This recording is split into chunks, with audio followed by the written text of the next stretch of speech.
Hello, I'm Paul Trox. And I'm Eve Pollard. We're looking tonight at the appalling hazards of irresponsible weapons research. Terrible cases have arisen in Siberia, where weapon chemicals are disrupting embryo organ precursor cells in pregnant women. Organ precursor cells are the starting points for every different part of the body, but they can be chemically switched so they can all make the same part. Our undercover crew was shown this tragic case. A woman had given birth to a 2-foot testicle. The gland was alive when we saw it and being kept warm in a cot. With no mouth, the doctors knew it could not feed, and they were convinced it could feel pain. We were told it would live for just 2, perhaps 3 more days, all the time in chronic pain. On a scale, say, 1 to 100%, what percentage bad science is that? Oh, 100%. Tonight on Brass Eye, has science gone too far?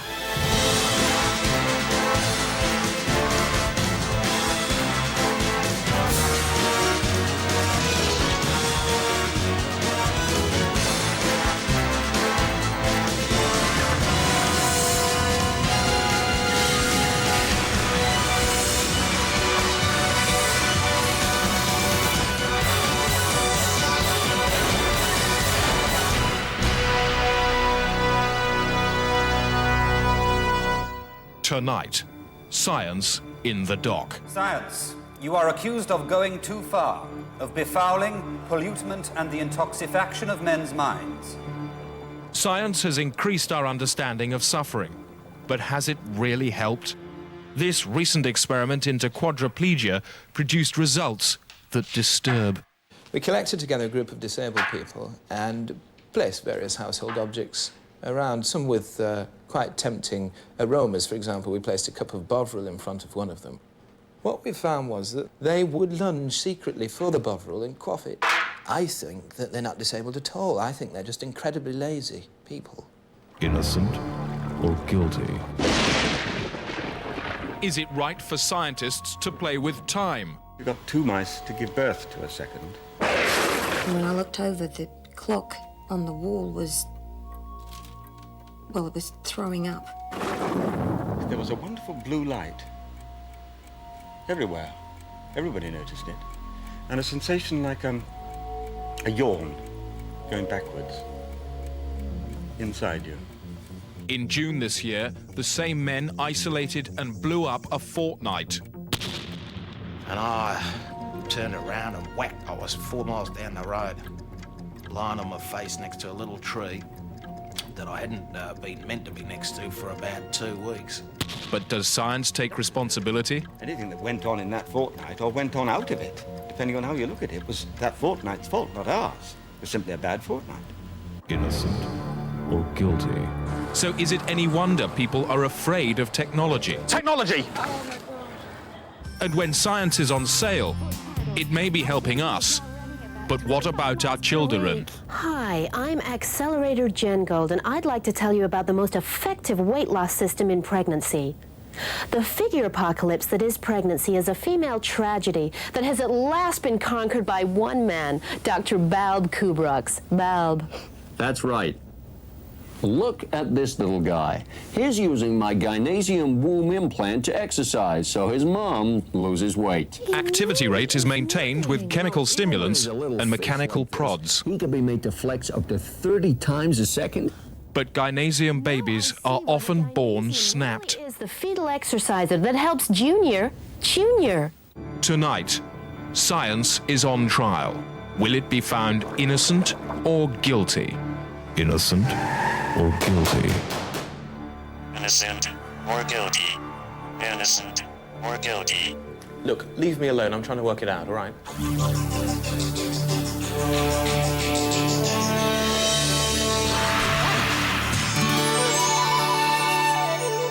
Hello, I'm Tanya Bry, and I'm here to tell you about a new space-saving farm idea. Look at this typical farm. Uses a lot of land, doesn't it? Now look at this. It's a vertical tube farm capable of growing exactly the same amount as a 300-acre farm, but on less than 1 square meter of land. How? by growing crops and vegetables vertically, up to a mile into the air rather than wastefully taking up more and more land. As available land space is swallowed up, simple, effective ideas like this are just what we need.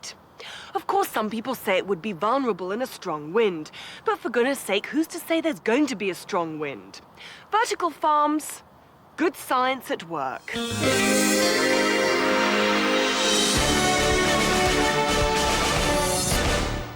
2 weeks ago, we uncovered a story of grotesque suffering at the hands of medical science. Ted Moore went in search of those hands, determined to smash their bones out with a little girder. Loser Street. Look at all the feckless dregs. In this report, you'll see them scream and hear unpleasant remarks from their persecutors. People up. Back off. You preyed on losers here.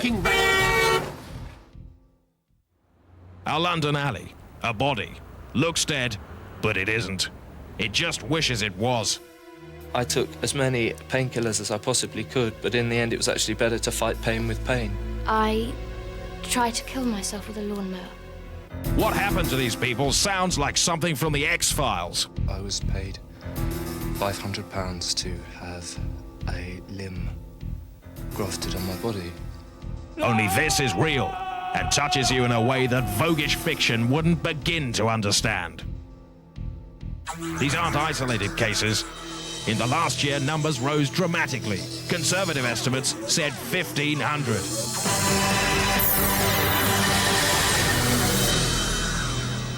It works like this.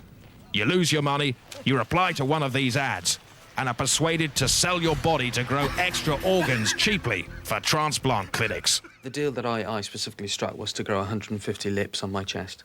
For £6 a lip. They'll even do you a deal on the phone. I'm out of wampum. I spazzed it all on a horse. I was offered 500 quid to grow a stomach full of shoulders. It could have been worse. When city analyst Helly Melvick hit the skids, she agreed to earn just £600 for a year of agony growing balls on her back. It's like someone sticking a sabre into you and screwing it around day and night for 6 months. Fuck me. The organs are then harvested and sold on for huge profit. Who's behind this wretched usury? Look no further than surgeons by royal appointment, Zeus Spofford and Paul Gumster, at London's top whack quack shack, the Bounty Clinic. These breadheads don't give a flying cack about the pain they cause. So how would they respond to a foot-in-the-door hole button stepping? Why have you messed these people up? You preyed on losers here. Dr. Spofford, you're preying on losers. What?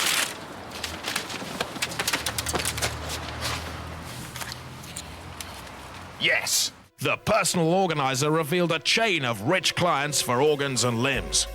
Donald Trump has received over 7 feet of new tongue. Even Saddam Hussein has an access. He's obsessed with having white ladies' wrists. We also discovered this man is incubating over 700 livers. Scenting blood, we set up surveillance on their office and waited till they returned.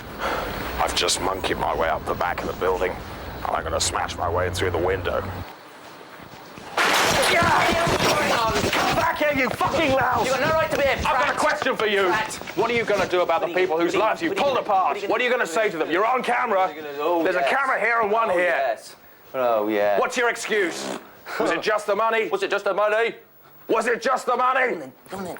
You're not going to get away with this. Oh, yeah. It's not cool to be weird. Oh! You won't get away with this. Oh, grow up. You're just being Grow weird. Up. Go on. Ah! The creeps may have scarpered, but they forgot the golden rule. If you're gonna jerk with brass eye, don't leave your Ponzi drop-top roller skate parked outside.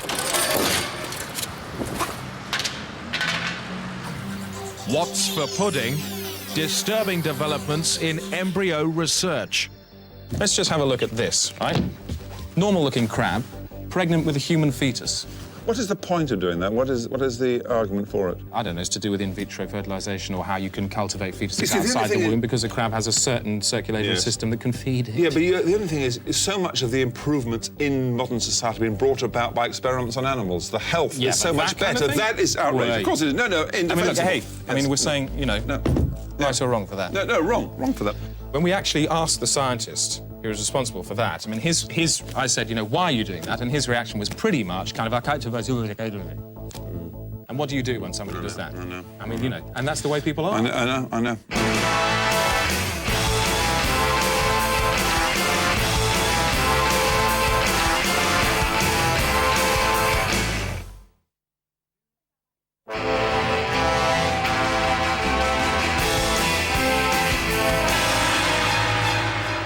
Hello, I'm Tanya Breyer.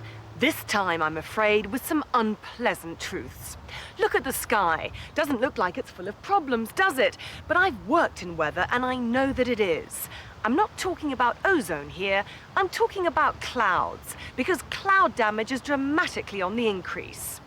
Due to industrial ultraviolet carbons, true clouds are being replaced by mutant clouds, like Cirrus Sirius, Nimbus, and Altocephalus. More and more, these are turning upside down and injecting their rain upwards into space. Needless to say, a Nigerian farmer can't exactly go up there and get it back, can he?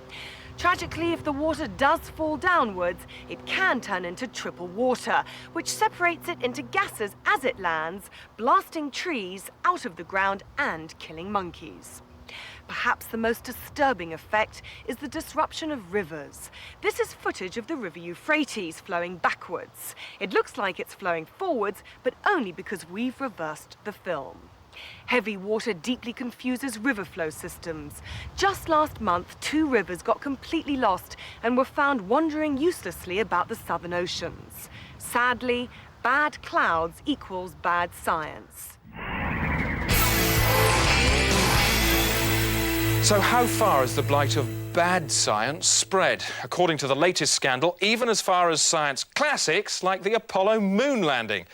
Alabaster Codify reports from across the big pond they call the Atlantic Ocean. It's 1969 and the world watches 3 heroes alone in space. Or was it 4? Who is the Yelper on this boosted sound tape?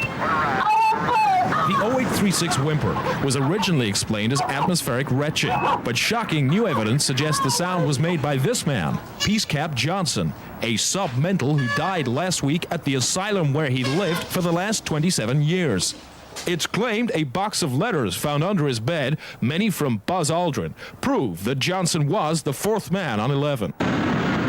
From these guys right now, it's no Apollo, but an ex-operative defied NASA to tell us que pasa. Johnson, who was codenamed Sleeping Beauty, was a man of very low intelligence. He never really understood what was going on. Johnson's job was to act as onboard sex receptacle. Sleeping Beauty was trained to present his posterior to a hole in the locker whenever the crew members required relief. Since the early days, distorted sex drive in orbit has been a sticky problem. On board Gemini, John Young raped and ate alive 2 experimental monkeys. Experiments with the rear end of horses failed. Women were deemed too silly for space. So what kind of man would agree to be the ass in NASA? He had to be pretty much a 0-watt bulb. We stopped looking when we found him winning the stupidest boy in the Dane County Fair for a 3rd year running.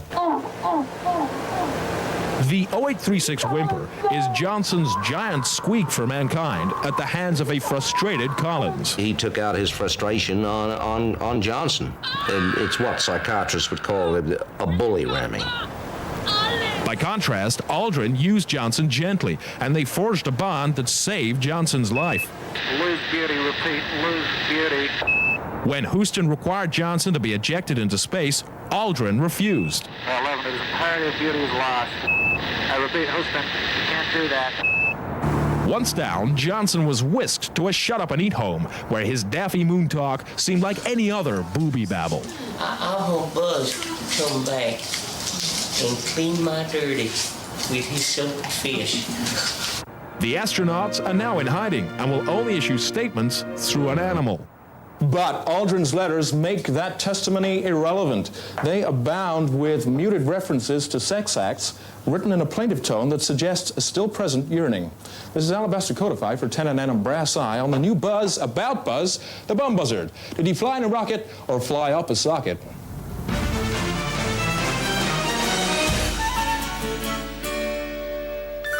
Hello, Tamara Beckwith here. At last with some good science. This is a light-saving brick. Inside the brick, there are millions of tiny boxes mirrored on the inside. During the day, light goes into each tiny mirror box and is trapped, where it remains bouncing around inside. When it goes dark, a good example of this is night, turning this knob removes the tops of the boxes and the light leaps out. The light-saving brick. It saves light.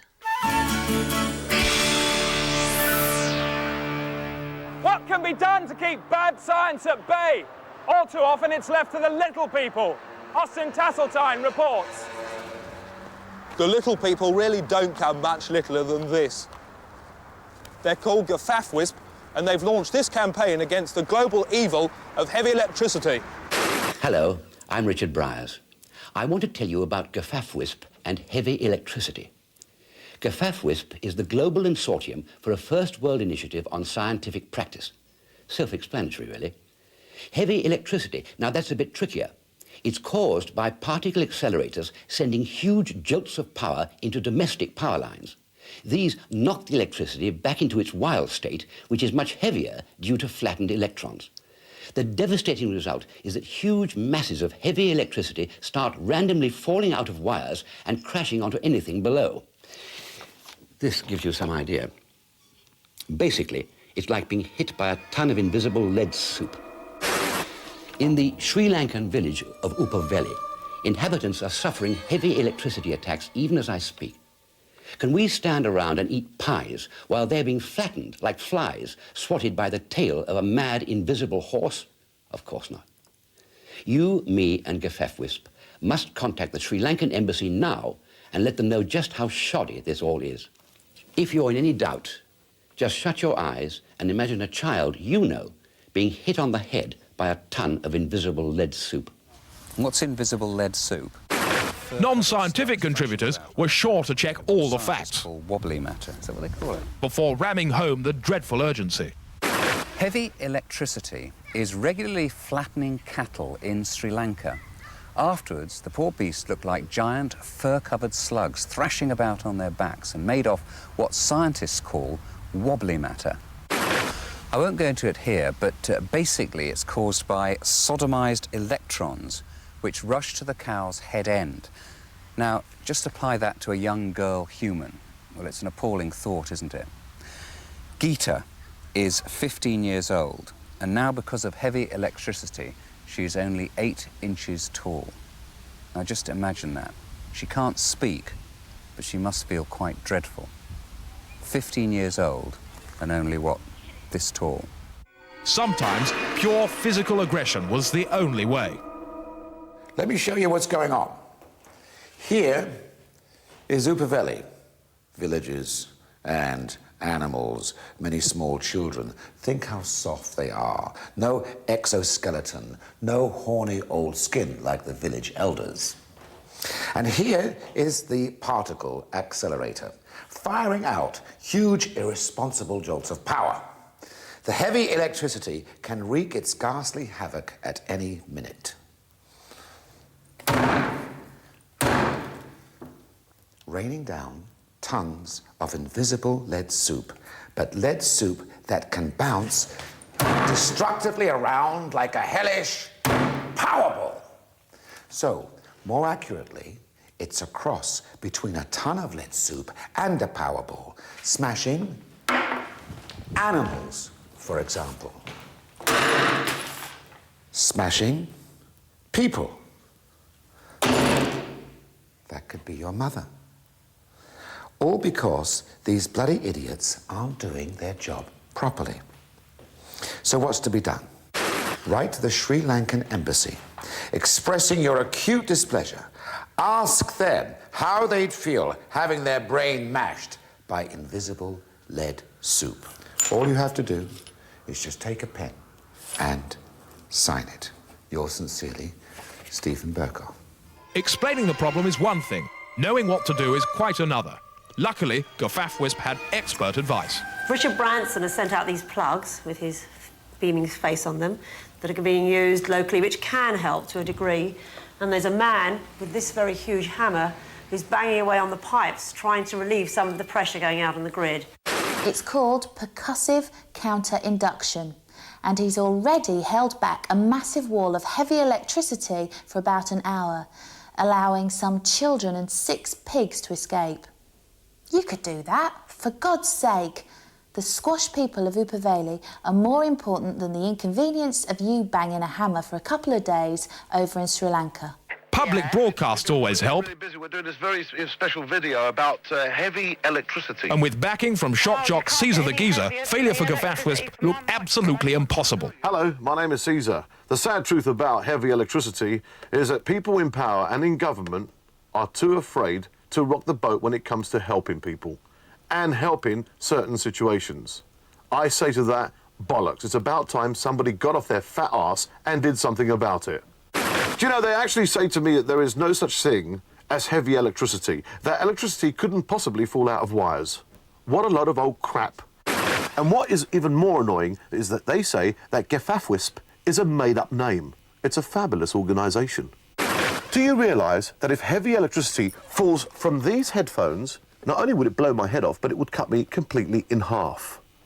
If a caller calls me on my show and then suddenly they're on the phone 1 minute and then they're affected by heavy electricity, they could be blown 100 feet away. That is the dangers of heavy electricity. If you are a member of Parliament or somebody in a powerful organisation and you're listening to me right now, let me say this to you. I have a lot of television shows, a lot of radio shows, and a big audience. Do something about it. Otherwise, I'll do something about it. Sadly, Gafafwisp has yet to receive a single reply from the Sri Lankan embassy.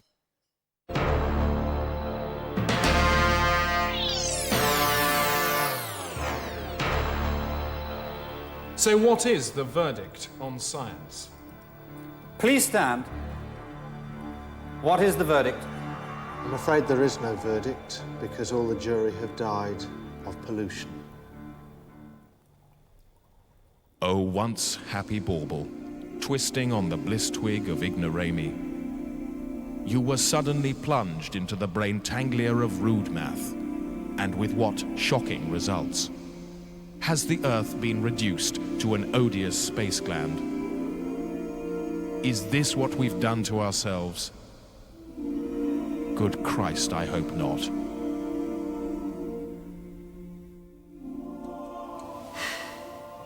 Good night. Jenny Powell here with an urgent Gafafwisp PS. Great Britain could be struck by heavy electricity too. Top scientists have just proved that 6 flattened cars and 2 stunted children were caused by a fall of heavy electricity in Cumbria last year. This also pushed the peak of the big mountain Helvellyn 25 metres below sea level. Now, scientists calculate that a massive outburst of heavy electricity could just push the British Isles totally under the water. I should say the chances are negligible, about 20 to 1, but the point remains. If this were to happen, and this is a big if, then it's conceivable that the north of the country will tip downwards like a heavy land rock, catapulting the southeast towards Finland. So please, let our government know that heavy electricity will not be tolerated here or anywhere else. Cut. That's it. Perfect.